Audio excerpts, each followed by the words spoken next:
Dans cette vidéo, nous allons parler du Vlog L de Panasonic. Est-ce vraiment utile d'en faire l'acquisition? Quels sont les avantages et les inconvénients? Comment l'installer? C'est parti! Tout d'abord, qu'est-ce que le Vlog?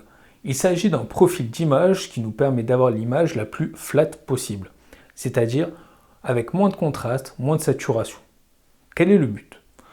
Le Vlog permettra d'avoir une plus grande plage dynamique et permettra donc à votre étalonneur ou étalonneuse une meilleure aisance face aux couleurs. Si l'on peut faire l'acquisition du Vlog pour une centaine d'euros, il faut savoir que les boîtiers Panasonic embarquent déjà des profils d'image comme le CineD et CineV.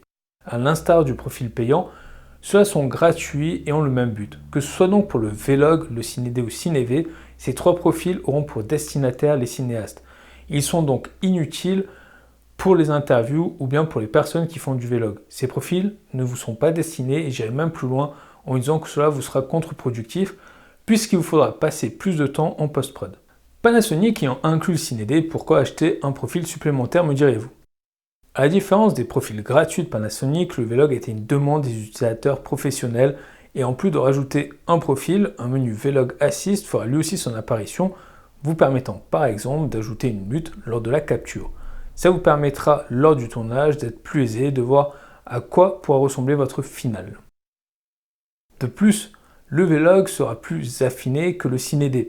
Attention tout de même, le Vlog est plus exigeant, vous demandant donc de gérer parfaitement votre exposition et de plus son ISO minimal est de 400.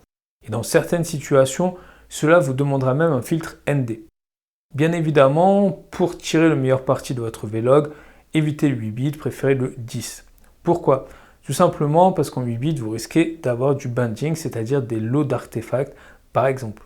Et ça, on n'en veut pas. Est-ce que je vous recommande d'acheter le Vlog L? Ma réponse sera mitigée. Cela dépend vraiment de ce que vous faites avec votre appareil. Comme je l'ai dit, c'est pour faire du Vlog sur YouTube ou bien des interviews. Oubliez-le, c'est une perte de temps et en plus de ça, c'est totalement contre-productif. Par contre, si vous utilisez votre appareil pour du film, là, il devient intéressant d'en faire son acquisition. Mais n'oubliez pas qu'il possède aussi ses défauts. D'ailleurs, j'ai pu noter une légère baisse plus rapide de ma batterie et parfois des couleurs sur les tons chers assez étranges, du vert tournant vers du rouge et inversement.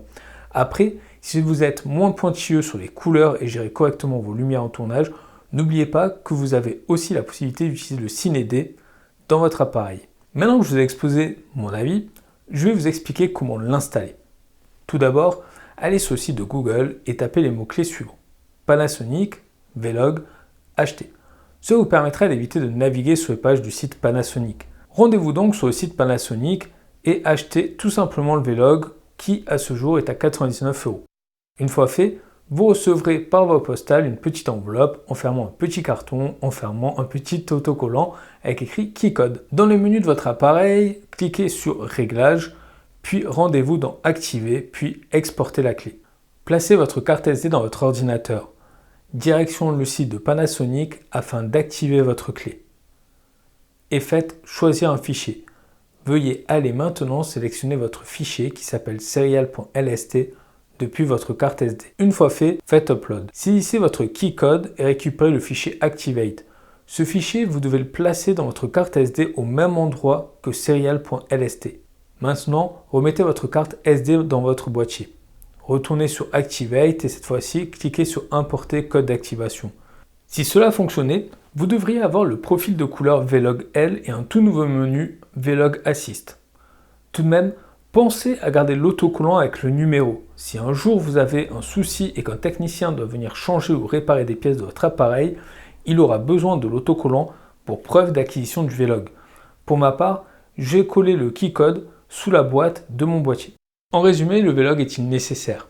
Oui, mais pas indispensable. Si vous êtes cinéaste, dites-vous bien qu'il existe le CineD intégré dans votre boîtier gratuitement sans le minimum ISO. Il n'est pas recommandé si vous faites du Vlog ou des interviews. Il vous faudra un logiciel gérant le 10 bits et pensez aussi qu'il va vous falloir avoir des connaissances en colorimétrie. Mais le Vlog deviendra vite indispensable si vous demandez l'exigence de votre boîtier et si vous souhaitez contrôler intégralement votre image. J'espère que cette vidéo vous a plu, je vous dis à bientôt pour une prochaine. Bye bye.